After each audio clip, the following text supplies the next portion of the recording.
So where did I put the phone? Bill, when are you going to ask me? What about, honey? About this afternoon. I did it again. I made cracks about Mrs. Talbot and Mr. Gifford that weren't very nice. In fact, if anyone made them about me, I'd start swinging.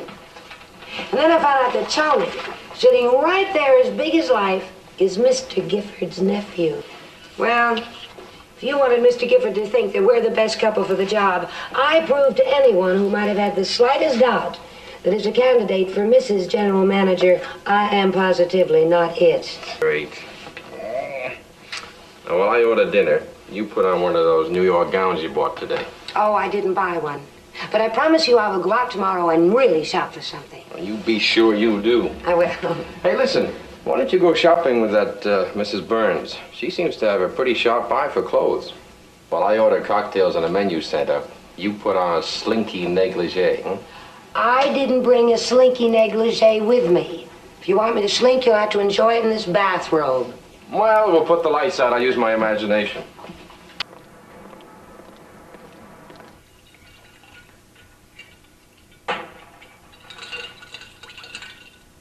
Will you join me, Mother? I have a guest coming. I'm going to wait for him. Oh? And who might that be? Someone I'm very fond of. I haven't seen him for a long time. Mother, that sounds very romantic. No, I'm related to him by marriage. My mother and father's marriage. It's your uncle. Oh. He must be coming to see me. He wants to know what I think of the three wives. Well, what did you think of them? Oh, strictly no contest. For a general manager's wife, one of them is so eminently suitable that... Don't mention the name of your choice, Tony. Oh. I don't wish to be prejudiced against her. Ernest, you look just as I remembered you. I hope it's no trouble my dropping in for a cocktail. And I will have a cocktail, Tony. It's no trouble. It's just a bit of a shock. Well, I was coming back from Long Island. While crossing the bridge, I happened to look down and see your house. Thought of you. Wait a minute, Ernest. That look you have. It isn't they came here for cocktails look. Very discerning woman, even in your riper years. Should I resent that for you, Mother? Down, boy. You know about the company's guests of honor. The Briggs job caper. Mother, you've been watching television again. I get around. Have you picked your man for the job yet? No such luck. Right man, wrong wife. Right wife, wrong man. The wife will represent the company at certain times almost as much as her husband.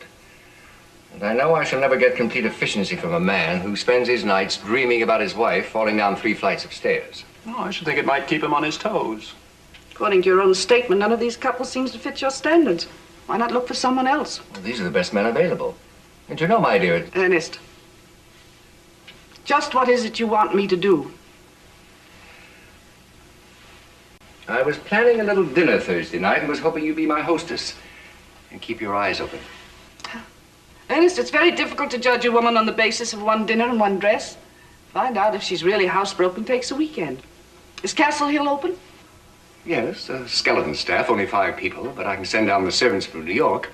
Evelyn, it's very nice of you to do this for me. Why, not at all. It just means I have to cancel appointments with my dentist, my doctor, my dressmaker, my masseur, 1 lunch and 3 cocktail Evelyn, you parties. shouldn't let your life get into such confusion. A weekend in the country will do you good. It's very fortunate that I dropped in. It'll be interesting to see which wife you nominate.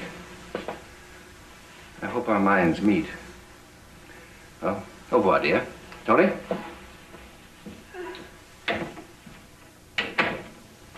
When it comes to women, I'm not sure Ernest thinks with his mind. There's one wife in particular. He seems very much attracted to her. I hope he hasn't reached that age. All men reach that age. Yes. Mind if I sit down? You're still my husband. You have certain rights. 12 years ago, I could eat it. 12 years ago, I was at the bottom of the ladder and on top of the world. I didn't know when I was well off. You still don't.